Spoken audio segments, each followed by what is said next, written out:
A vigil is being held for a street vendor attack last week. We'll take you there live. Pay negotiations between janitors and USC's sanitation contractor could lead to a strike. We'll get reactions from both sides.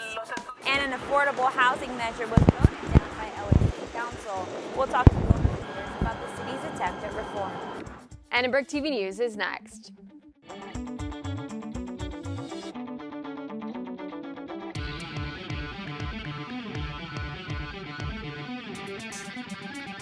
Live from USC, you're watching Annenberg TV News.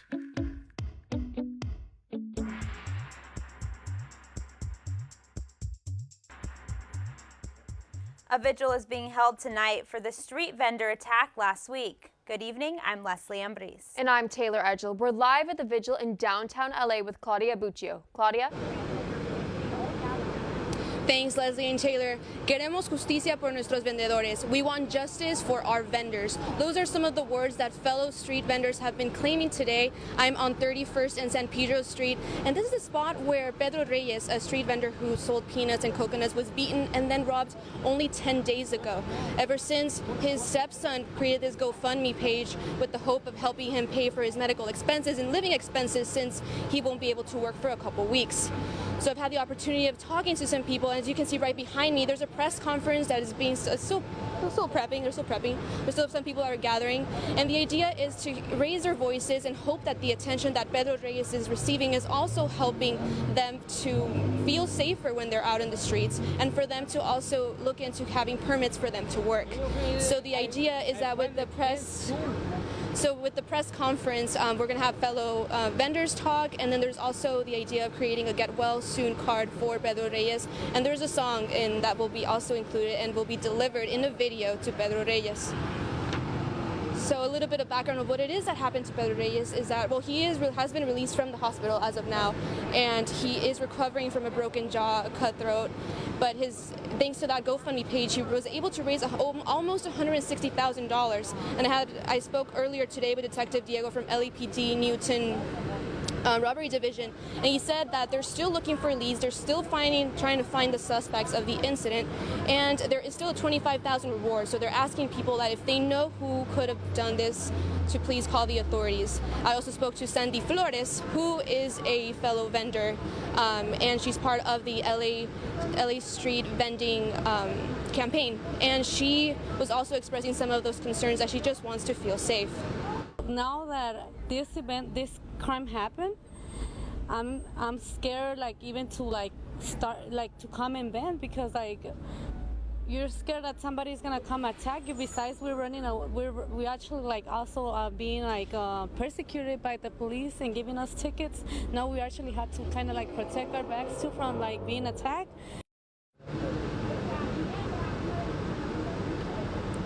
So I'm just listening right now that the press conference is going to start right now. So if we have any new information that I can give you, we'll probably tell you later, hopefully later in the show. But as of now, fellow street vendors are just joining, trying to raise their voices for their community, and they will be having a light candle just to represent their support for Pedro Reyes and for all street vendors who have suffered some of these issues with the authorities or with crime.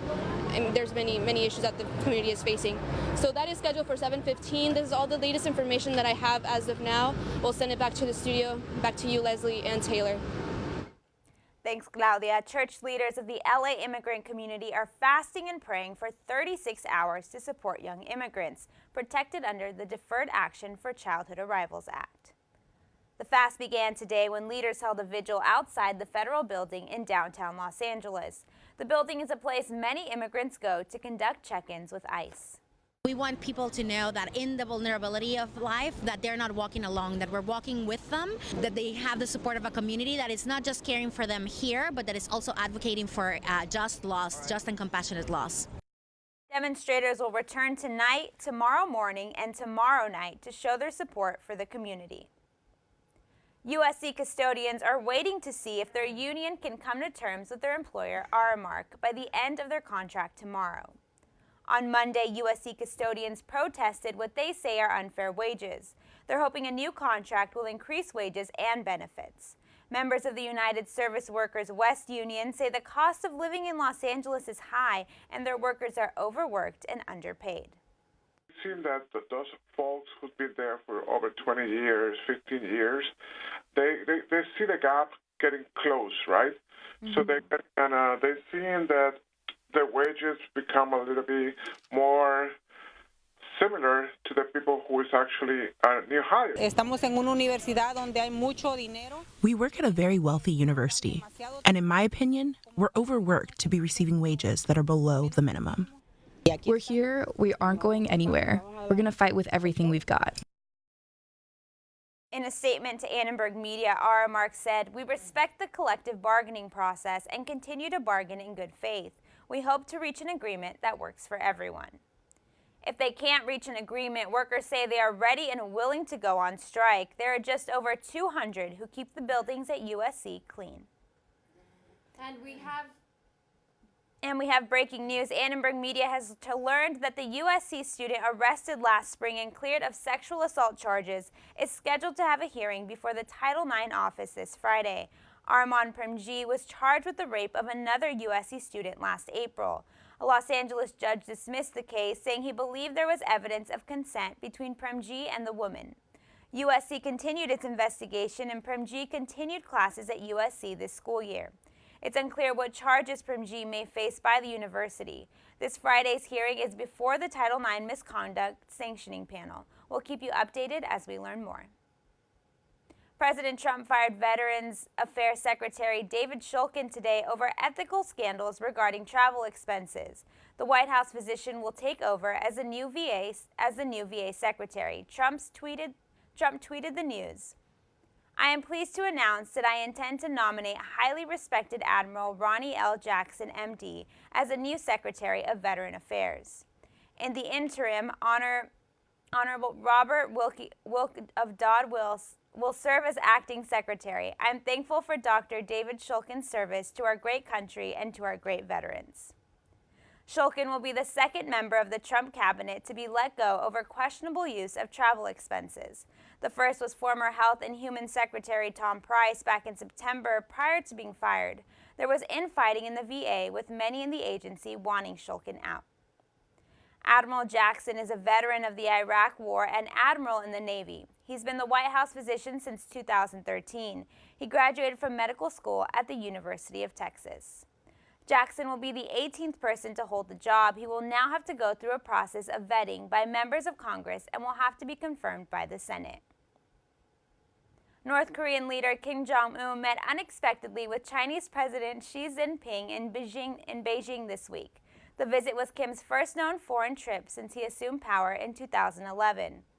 The move towards diplomacy marks a shift for the Kim regime. In the past, he had used provocative military displays that angered much of the international community. According to Chinese media, the North Korean leader said that he is committed to denuclearization of the Korean peninsula. Kim Jong-un is expected to meet with President Trump by the end of May. Today, USC's internet was messier than usual after several wireless controllers failed during a routine update. These controllers serviced 15% of USC's campus. ITS is in the middle of a multi-year program to improve both the wired and wireless networks across the campus. This includes network upgrades to 290 buildings across all the USC campuses, and expected to be finished in January of 2020. It's been a struggle for those in tech operations. They've received between 6 and 16 complaints about the internet every day from students and faculty. Tech Ops says it has a full staff tackling this issue. It's a game between switching back and forth between the guest and the secure to see which one works for the next 2 minutes, you know? It would be really nice if I could actually get my projects turned in on time rather than have to apologize to my professor for being turned in late because turned it in wasn't working or something like that. IT Services says that the initiative for improving campus Wi-Fi should be finished within 18 months. Until then, students should keep the guest network on hand. An active shooter presentation prepares students and faculty for a worst-case scenario. We'll hear from someone who was there. Recent mudslides are leading to lawsuits against a major utility company. We'll hear from an attorney involved in the case. And transgender activists are honored at an event downtown with local lawmakers. We'll hear from one of the honorees.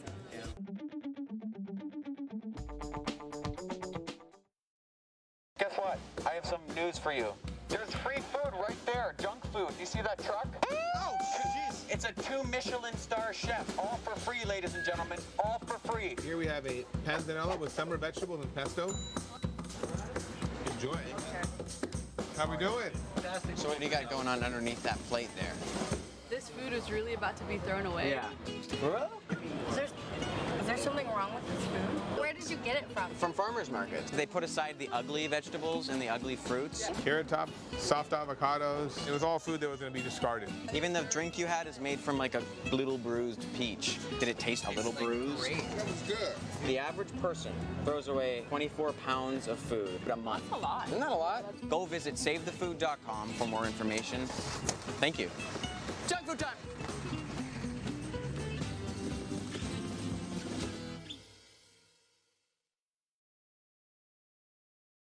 Adventure can be found anywhere, but the best place to start is in the forest. I spy something beginning with S. Snow? No. Snow-covered trees. Nothing to do with snow. Head outside to discover incredible animals and beautiful plants that come together to create an unforgettable adventure. Wow. So grab your loved ones. Don't even. And explore a world of possibilities. Come on, this way. Visit discovertheforest.org to find the closest forest or park to you.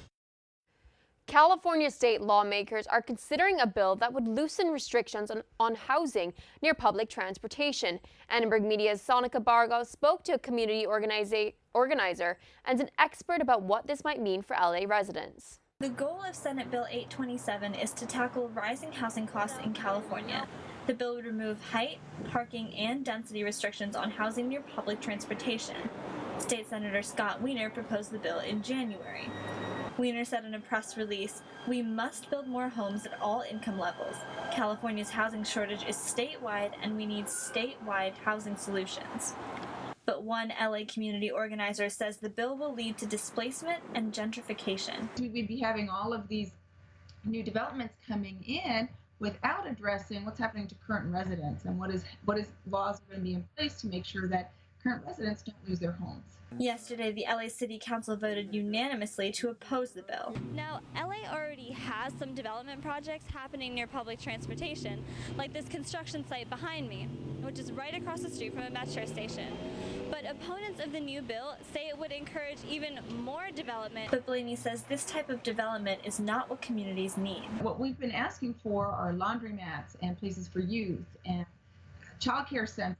Professor of Urban Planning Vinayak Barne says increasing housing density can be done responsibly, but it takes a lot of communication. Density is not a one-shoe-fits-all uniform formula. Talking about density is going to take a lot of serious deliberation and education and exchange with community members. Opponents and supporters of the bill agree there's a housing crisis, but it's not clear that this is the solution.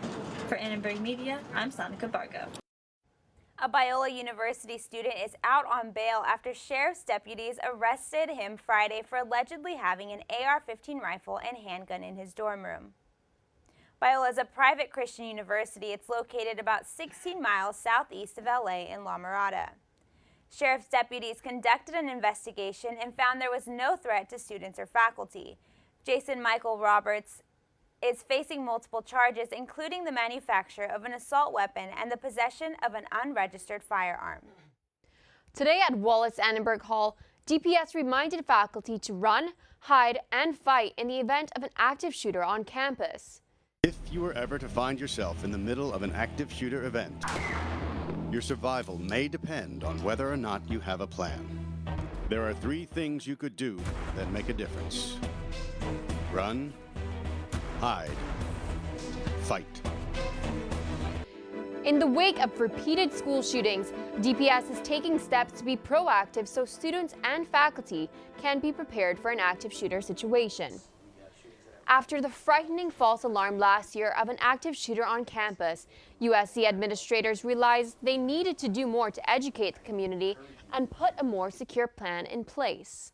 A series of workshops we're trying to educate Annenberg faculty and staff, and educating is on emergency preparedness primarily, but also specifically active shooter for today. But to take notice, to be responsive, to not wait and be reactionary, but instead to be proactive in safeguarding our environment. So you run in order to find a place to hide, but you hide in order to find an opportunity to run, and ultimately you're always prepared to fight for your life. DPS says they are reaching faculty first and then plan to expand the program to students next fall as part of orientation. The first wrongful death lawsuit will be brought on behalf of a man who died during the deadly mudslides that hit Montecito in early January. Southern California Edison is being sued for the death of Montecito resident Peter Florat. Florat was killed when a wall of mud, boulders, and debris swept him out of his room. 4 attorneys, as well as the victim's companion of 17 years, will discuss the case tomorrow in Montecito. In a statement, Southern California Edison said, quote, "The Thomas fire has obviously had an impact on many individuals, but the origin and cause of the fire continue to be under investigation, and no report has yet been issued. This and other lawsuits are not based on findings related to an investigation. Therefore, it would be premature for SCE to comment on the origin or cause of the recent wildfires." A press conference is being held tomorrow morning in Montecito to discuss this lawful long death suit. Well, Taylor, the rain is finally over and it finally feels like spring outside. And that's right, Leslie. Are we back to sunny SoCal for a while? Let's check in with our weather anchor, Trevor. Well, guys, I can say that it looks like sunny SoCal is back. If we take a look at our current temperatures outside, it's a little bit cloudy, but mid-70s, and we're going to be seeing that for the rest of the week. But let's take a look at our current temperatures, or our temperatures tomorrow. It's warm just across the Inland Empire, 80s, and even getting warmer up in Big Bear. Now, as we move on up the coast, as you can see in the valley, 78, 75, coast 70s. So again, mid-70s, low 70s throughout that area. Now, in the LA Basin, 75 degrees at USC, 77 Pasadena. So like I said, you're going to be seeing much warmer temperatures, a little bit above normal, but nothing much to be worried about. Now your 5-day forecast, as you can see again, only lows in the upper 50s and highs in the upper 70s all the way through to Monday. As you can see, going to keep it nice and warm in Los Angeles. Now, lately social media has gone crazy over those beautiful cherry blossoms blooming, but pollen levels across the country will reach their seasonal peak this weekend. Bad news for anyone with allergies. If we take a look at the graph right here, your 5-day pollen forecast, the pollen levels are going to reach a peak at 10.8 on Friday, just 2 points away from the maximum. If you're allergic to poplar, oak, or juniper trees, you might be affected the most. If you are allergic to pollen, it's important to take your medication before you think you need it. Keep the windows in your house closed and stay inside if the sneezing gets really bad. That's all for weather. Back to you guys at the desk. Thanks, Trevor. 2 transgender activists were honored by city council members at a reception downtown. This is part of the upcoming worldwide celebration known as Transgender Day of Visibility, which will take place March 31st. International Transgender Day of Visibility started 9 years ago. Councilman Mitch O'Farrell and Mike Bonin honored 2 activists, Sheila Demure and Destin Cortez, for their work in the transgender community. Demure has been a community activist since the early 90s. I'm happy. It's a humbling experience, but it's a motivation to say, well, we are being seen, we are being looked at, and we can have so much more. This event comes just days after President Trump approved a policy that severely restricts anyone in the transgender community from serving in the military. And now, Lauren, what's going on in sports? I'll tell ya. USC's track and field team both took home men's and women's players of the week. Our sports correspondent Victoria Garrick spoke with both about their big accomplishments. The USC baseball team snapped their 4-game losing streak last night. How will their victory over Cal State Fullerton boost them into this weekend's matchup? And there was some foul play at Dodger Stadium last night. What happened that made them call the game off? Find out when sports is back in 90 seconds.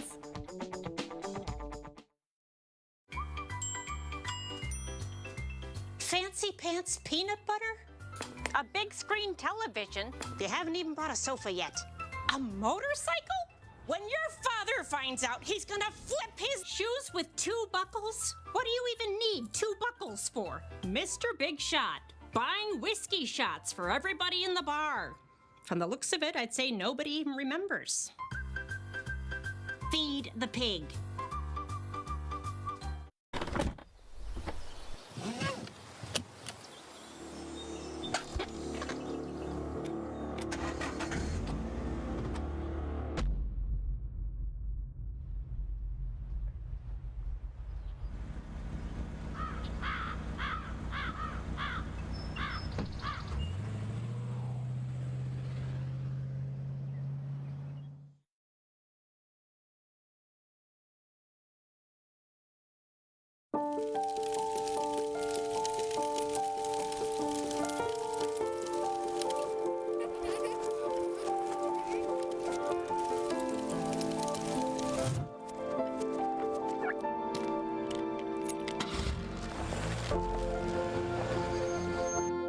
Did you know parking over tall, dry grass can spark a wildfire? Only you can prevent wildfires. Welcome back to sports. Rough. That's unfortunately a good word to describe the Trojans' NorCal outing against Stanford over the weekend. The Trojans suffered 4 straight losses, including an 18-0 loss on Sunday to the Cardinal. But the team bounced back last night with a 3-1 victory over Cal State Fullerton. The story of the night came out of the bullpen. Sophomore Austin Manning pitched 5 innings in his first start of the year, in which he only gave up 4 hits and 1 run. He came out with 4 strikeouts and 0 walks. Pitchers Bates, Gursky, and Lund shut the Titans out the rest of the game. Head coach Dan Hubbs had some notes on last night's performances.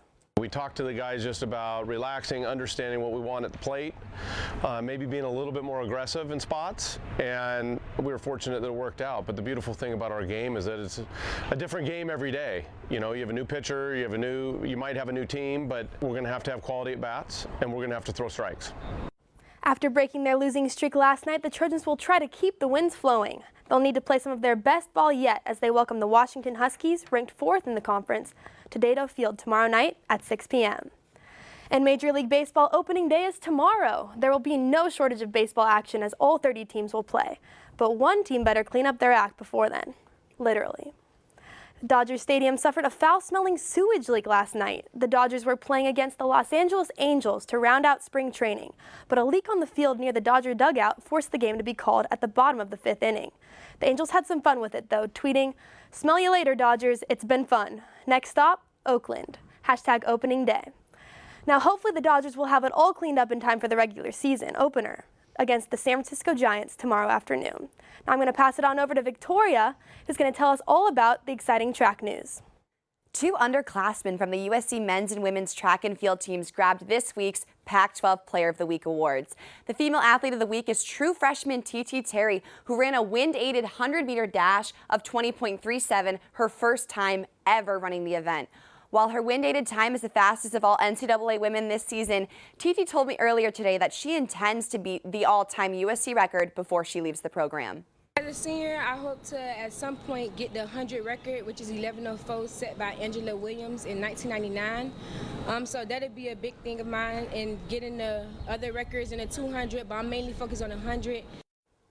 Male Athlete of the Week Michael Norman also set an NCAA leading time of 20.37 in his 200-meter dash. The sophomore also anchors the 100-meter relay for the men and closed out the 4th fastest relay time in school history this past weekend. Anchoring the relays is always it's a special leg. You get to carry you on the team and bring it on home. So I think being a sophomore and being able to carry the team home, it's just that's a great feeling. As underclassmen, these 2 athletes of the week have plenty of time to continue making their mark in this program. Back to you, Lauren. Thank you so much, Victoria. USC men's volleyball is not having the best season it had hoped for. The Trojans have a 6-16 overall record going into their last regular season home games. Team captain Connor Inload shared some insight into the realities of playing volleyball at USC. I think part of the appeal of this school was that it's such a great football school, and I have no problem with that. I don't try and change the culture of it, but I really think volleyball is a really entertaining sport, and it's really fast-paced, and I think everyone who comes out is really shocked at how much they are impressed by it and how much they enjoy it. Despite not attracting the audience they'd hoped for throughout the season, the Trojans still have 2 home games left for Trojan fans to come out and watch. The team plays against Pepperdine tomorrow night before their rivalry game against UCLA on Saturday. The women's golf team finished first in the SDSU March Mayhem tournament. This was their very own version of March Madness, and they sure came to win.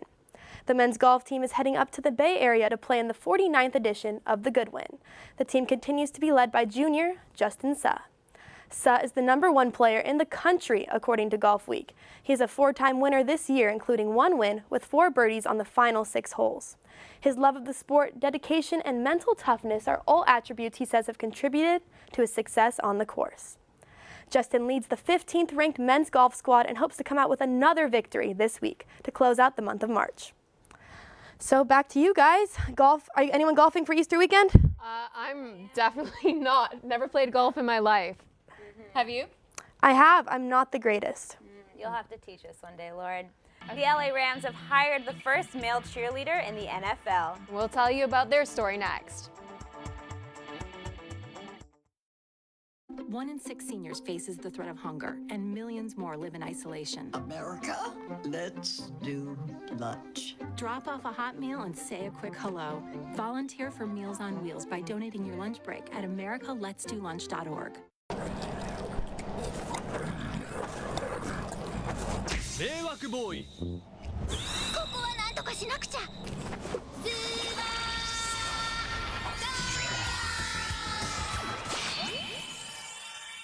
スーパーカインドの交通機関案内。When you ride on the bus or rail, don't eat popcorn, meat, or kale.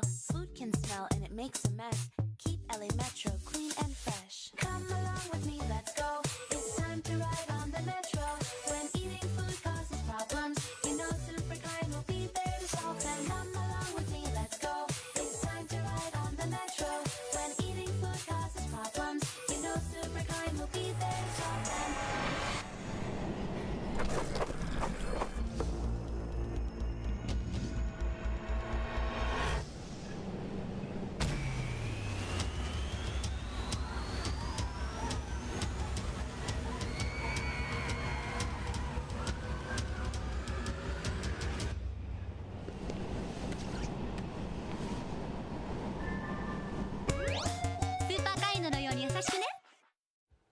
The Los Angeles Rams announced that for the first time in NFL history, 2 men will join its cheerleading squad.